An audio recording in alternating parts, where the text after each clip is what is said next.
Hello everyone, welcome to my channel Snehu things 21। आज मैं आपको मैथ का फर्स्ट चैप्टर जो कि क्लास 10th का है एनसीईआरटी का वो पढ़ाने जा रही हूँ, जो कि 2026 से लेकर 27 तक के सिलेबस से रिलेटेड है। तो उससे पहले हम आज इंट्रोडक्शन करने वाले हैं और इंट्रोडक्शन का पार्ट मैंने ऑलरेडी लिख के रखा हुआ है। मैं आपको अच्छे से समझाऊंगी और आप समझना, और इन सभी चीज़ों की PDF मैं आपको डिस्क्रिप्शन में लिंक के थ्रू ऐड कर दूंगी। आप उसमें से जाकर उसको डाउनलोड करके ये जितना भी मैं आज इंट्रोडक्शन पार्ट में बताने वाली हूँ, आप जाकर उसको देख सकते हो आराम से। अभी आप सिर्फ इसको इन सभी कॉन्सेप्ट्स को समझने की कोशिश करो। तो जो इसका फर्स्ट चैप्टर है वो है रियल नंबर, जिसको हम बोलते हैं वास्तविक संख्याएं। इसका इंट्रोडक्शन में हम सबसे पहले यही जानेंगे कि रियल नंबर होता क्या है। रियल नंबर वे सभी नंबर्स होते हैं जिनका उपयोग अपनी डेली लाइफ में करते हैं। हाँ, हम अपनी डेली लाइफ में रियल नंबर्स का यूज़ करते हैं। जैसे हम नेचुरल नंबर की बात करें जो 1 से स्टार्ट होता है, 2, 3, 4 एंड तक, एंड नहीं होता, इन्फिनिटी तक होता है। होल नंबर जो 0 से शुरू होता है, 0, 1, 2, 4, 3, 4 और आगे तक। इंटीजर्स वो होते हैं जिसमें नेगेटिव वाले नंबर्स भी होते हैं, पॉजिटिव वाले नंबर्स भी होते हैं और ज़ीरो भी आता है इसके अंदर। रैशनल नंबर जिसे हम परिमेय संख्या भी कहते हैं, उसमें हम PYQ के फॉर्म में यानी अपॉन के फॉर्म में लिख सकते हैं। वो नेगेटिव नंबर भी हो सकता है और भी बहुत सारे नंबर हैं। यहाँ पे एग्जांपल है 1/2, 3/4, -5 ETC, और भी बहुत सारे नंबर होते हैं। फिर आते हैं इररेशनल नंबर पे, जिसे हम अपरिमेय नंबर कहते हैं, जिसे PYQ के फॉर्म में नहीं लिखा जा सकता, जैसे √2 और ये पाई एटसेट्रा और भी होते हैं। ये कुछ शामिल होते हैं रियल नंबर के अंदर। अब हम ये देखेंगे कि इस चैप्टर में हम सीखेंगे क्या। इस चैप्टर में टोटल 6 सब टॉपिक्स हैं, जिसमें पहला है एलसीएम, जिसे लीस्ट कॉमन मल्टीपल कहते हैं, HCF हाईएस्ट कॉमन फैक्टर कहते हैं, फंडामेंटल थ्योरम ऑफ अर्थमेटिक पढ़ेंगे, प्राइम फैक्टराइजेशन पढ़ेंगे, relationship between HCF and LCM पढ़ेंगे, देन लास्ट में हम पढ़ेंगे terminating and non terminating recurring decimals पढ़ेंगे। स्टार्ट करते हैं टॉपिक 1 से, जो कि है एलसीएम।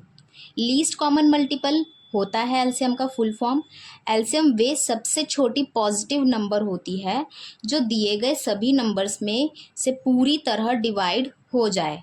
एलसीएम वे सबसे छोटा कॉमन मल्टीपल होता है जो कभी नंबर्स का कॉमन मल्टीपल सभी नंबर्स का कॉमन मल्टीपल हो। जैसे एग्जाम्पल के थ्रू मैं आपको समझा सकती हूँ कि अगर मेरे पास 6 और 8 नंबर है, मुझे कहा जाए कि एलसीएम निकालो, तो 6 का मल्टीपल लिखना है, यानी 6 का टेबल कह सकते हैं इसको।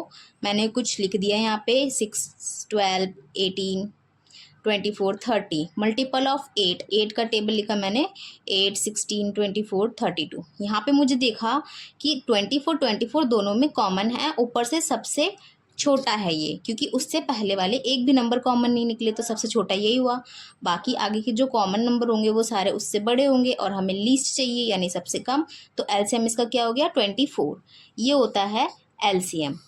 एलसीएम का एक और एग्जाम्पल दिया हुआ है 10 एंड 12 में। मल्टीपल ऑफ 10 लिखा मैंने और मल्टीपल ऑफ 12 लिखा मैंने। फिर मैंने देखा जो सबसे लीस्ट कॉमन नंबर था वो था 60, तो मेरा एलसीएम हो गया 60। इन टॉपिक पे आ गए हैं जिसका नाम है HCF हाईएस्ट कॉमन फैक्टर। अभी हमने लीस्ट कॉमन फैक्टर निकाला, मल्टीपल निकाला था। ये हम हाईएस्ट कॉमन फैक्टर निकालेंगे। इसका मतलब होता है HCF या GCD, जिसे हम ग्रेटेस्ट कॉमन डिवाइजर भी कहते हैं। वे सबसे बड़ी संख्या होती है जो दिए गए 2 या 2 से अधिक नंबर्स को कंप्लीटली डिवाइड कर सके। HCF वे सबसे बड़ा नंबर यानी कॉमन फैक्टर होता है जो सभी नंबर्स में समान यानी इक्वल रूप से विभाजित यानी डिवाइड हो जाए। एग्जाम्पल के तौर पे अगर हम देखें तो फाइंड करेंगे हम HCF को जब हमें 12 एंड 18 नंबर दिया होगा। तो 12 का फैक्टर यानी 12 किन किन नंबरों में, किन किन नंबर के टेबल में आता है वो हमें यहाँ लिखना है। 1 में भी आता है, 2 में भी आता है, 3 में भी आता है, 4 में, 5 में, 12 में, इन सब में आता है। इसके अलावा जो रह गया नंबर आप उसमें चेक करना, उसमें अगर 12 आता है तो वो भी आता, बट यहाँ पे नहीं आता तो हमने वो नंबर नहीं लिखे। ऐसे ही हमने फैक्टर देखे 18 के कि किस किस टेबल में 18 आता है, वो नंबर्स हमने लिख लिए। जो जो नंबर यहाँ पे कॉमन दिखाई दे रहे थे वो हमने नीचे लिखे अलग से। उसके बाद हमने देखा कि इसमें से हाईएस्ट कौन सा है, क्योंकि हमें क्या चाहिए था, हाईएस्ट। तो हाईएस्ट नंबर इसमें 6 था, तो हमारा HCF क्या हो गया, इसमें 6 हो गया।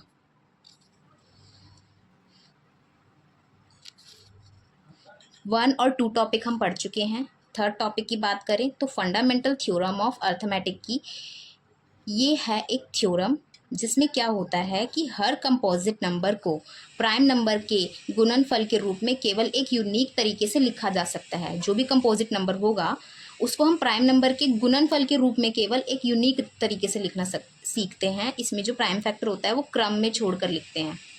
जैसे 60 का पहले हमने तोड़ा तो 2 इंटू 30 में हुआ, उसके बाद हमने इसको ब्रेक किया तो 2 इंटू 15 में ब्रेक हुआ, फिर 15 को ब्रेक किया तो 3 इंटू 5 में ब्रेक हुआ। अब लास्ट में अगर हम डायरेक्ट इसको तोड़ सकते थे यानी ब्रेक कर सकते थे, बट हमने हाफ हाफ करके ब्रेक किया जिससे कि हमारा जो कैलकुलेशन है वो इजी भी हुआ। तो इसमें जो 2 था वो 2 टाइम्स था इसलिए हमने 2 स्क्वायर लिख दिया, 3 1 टाइम था इसलिए 3 और 5। ये हमारा प्राइम फैक्टराइजेशन है 60 का। ये होता है फंडामेंटल थ्योरम ऑफ अर्थमेटिक। अगर हम इसी के नीचे फोर्थ टॉपिक पे जाएं तो प्राइम फैक्टराइजेशन जो अभी हमने यहाँ निकाला वही सेम टॉपिक है नीचे। प्राइम फैक्टराइजेशन का प्रॉपर मीनिंग यहाँ पे दिया हुआ है कि प्राइम फैक्टराइजेशन का मतलब किसी नंबर को केवल प्राइम नंबर्स के मल्टीप्लिकेशन के रूप में लिखना। जैसे प्राइम नंबर हमारा 2 3 5 7 11 13 होता है, इसका मतलब प्राइम नंबर वो होता है जो सिर्फ अपने टेबल में आता है और किसी टेबल में नहीं आता। जैसे 2 अपने टेबल में आता है, 3 अपने टेबल में आता है, 5 अपने टेबल में आता है और किसी के टेबल में आपको देखने के लिए ये नहीं मिलेगा। लेकिन वहीं अगर हम कंपोजिट नंबर की बात करें तो कंपोजिट नंबर वो अपने अलावा दूसरों के टेबल में भी आता है, जैसे कि 4 2 में भी आता है, 4 में भी आता है। ऐसे ही हमें एग्जाम्पल में दिया हुआ है कि अगर हमें 72 का प्राइम फैक्टराइजेशन निकालना है तो 72 का आप ब्रेक करेंगे तो 2 इंटू 2 इंटू 2 इंटू 3 इंटू 3 में ब्रेक होगा, और 2 3 बार है तो 3 का क्यूब, और 3 2 बार है तो 3 का क्यूब, सॉरी स्क्वायर। तो ये था हमारा fourth topic prime factorisation. Fifth topic है relationship between HCF and LCM. को अभी बताया था कि एलसीएम क्या होता है, एचसीएफ क्या होता है। तो इसमें क्या होता है, जो कोई दो नंबर दिए होते हैं जिसको हमें ए और बी लेट करना होता है तो उसका फॉर्मूला बन जाता है कि अगर एचसीएफ में हमें 2 नंबर दिए हुए हैं, एलसीएम भी हमें 2 नंबर दिए हुए हैं और उन्हीं दोनों नंबर का मल्टीपल इक्वल में रखें एलसीएम और एचसीएफ के आंसर के साथ, तो हमारा आंसर सेम आता है दोनों साइड, लेफ्ट हैंड साइड भी और राइट हैंड साइड भी। तो यह रिलेशन केवल 2 नंबर्स के लिए ही लागू होता है, यानी ये जो फॉर्मूला है ये 2 नंबर्स के लिए ही है और थर्ड नंबर यहाँ पे नहीं आ सकता। एग्जाम्पल के तौर पे अगर मैं समझाऊँ, मेरे को 2 नंबर दिए हुए हैं, 12 एंड 18 दे रखा है। तो इन दोनों से एचसीएफ मैंने निकाला, एलसीएम मैंने निकाला, एचसीएफ 6 था, एलसीएम 36 था। अब मुझे चेक करना है कि क्या ये फॉर्मूला इस पे अप्लाई होता है, इक्वल है या नहीं। तो एलसीएम था 36, एचसीएफ था 6, दोनों का मल्टीप्लिकेशन लिख दिया यहाँ पे। ऐसी ए जो था वो 12 था, बी जो था वो 18 था। मैंने इन दोनों का मल्टीप्लिकेशन किया तो मेरा 216 दोनों तरफ आया, इसलिए बोथ आर इक्वल। इससे ये रिलेशन जो है इक्वल प्रूफ होता है कि जब हम एलसीएम और एचसीएफ को टुगेदर करेंगे मल्टीप्लाई, तो जो 2 नंबर दिए होंगे उनका मल्टीप्लाई भी उसके इक्वल आएगा। ठीक है, तो लास्ट टॉपिक बचा है वो है हमारा terminating decimal and non terminating recurring decimal. Okay, तो ये क्या होता है, देखो, जिस डेसिमल का अंत हो जाता है उसे टर्मिनेटिंग डेसिमल कहते हैं, मतलब ख़त्म, पूरा ख़त्म पॉइंट के बाद। एग्जाम्पल के तौर पे अगर मैं 1/2 को डिवाइड करूँगी तो मेरा आंसर आएगा 0.5, इसके बाद कोई नंबर नहीं है। 3.4 को मैं डिवाइड करूँगी तो 0.75, यानी इसके आगे भी कोई नंबर नहीं बचा। ऐसे ही थर्ड एग्जाम्पल भी है, इन सभी डेसिमल्स का अंत हो जाता है, यानी ये ख़त्म हो जाता है, जिसे हम टर्मिनेटिंग डेसिमल कहेंगे।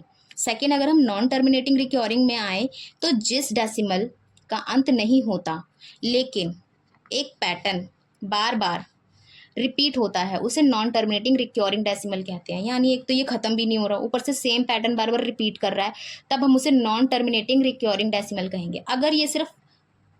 अगर ये नंबर रिपीट नहीं करता बट ख़त्म भी नहीं हो रहा तो सिर्फ नॉन टर्मिनेटिंग आएगा। Non terminating non recurring decimal बन जाता है वो एक्सेप्शन रूल होता है। मैं यहाँ पे अभी आपको बताती हूँ कैसे। यहाँ पे आप ये समझो कि नॉन टर्मिनेटिंग रिक्योरिंग डेसिमल वो होता है जो ख़त्म भी ना हो और जो डेसिमल के साथ रिपीट होता रहे। यहाँ पे देखो, मैंने 1/3 को डिवाइड किया तो 0.333 और ये कभी ख़त्म नहीं होगा, इसलिए ये नॉन टर्मिनेटिंग रिक्योरिंग हुआ। ऐसे ही आगे के जितने भी हैं एग्जाम्पल वो उसी तरीके से हैं, इनमें डिजिट्स लगातार रिपीट होती रहती हैं। टर्मिनेटिंग नॉन रिक्योरिंग डेसिमल वाला डेफिनेशन मैं आपको समझाती हूँ। A non terminating non repeating decimal is a decimal number that does sorry, that goes on forever without ever repeating a sequence of digits. For example, root 2 is equal to 1.4142135 ऐसे ही root 3 है 1.7320508। इसका मतलब ये होता है कि एक number जो कभी ख़त्म भी नहीं हो रहा है, रिपीट भी नहीं हो रहा है डेसिमल के बाद, उसे हम non terminating non recurring decimal. हमारा चैप्टर 1 का इंट्रोडक्शन पार्ट यहीं पे ख़त्म होता है। इसके बाद हम नेक्स्ट वीडियो में एक्सरसाइज शुरू करेंगे और साथ के साथ आपको क्वेश्चंस को सॉल्व करवाया जाएगा, आपको समझाया जाएगा, तो आप अच्छे से समझना। और आपको समझ में आया हो तो लाइक शेयर सब्सक्राइब कमेंट कर देना। और यहाँ तक आने के लिए थैंक यू। अगर आप चाहते हो ऐसी और वीडियोज़ आएँ तो कमेंट करें, सजेस्ट करें, मैं और किस टॉपिक पे आपके लिए मैथ्स रिलेटेड वीडियो बना सकती हूँ। Okay, bye bye, see you soon, take care.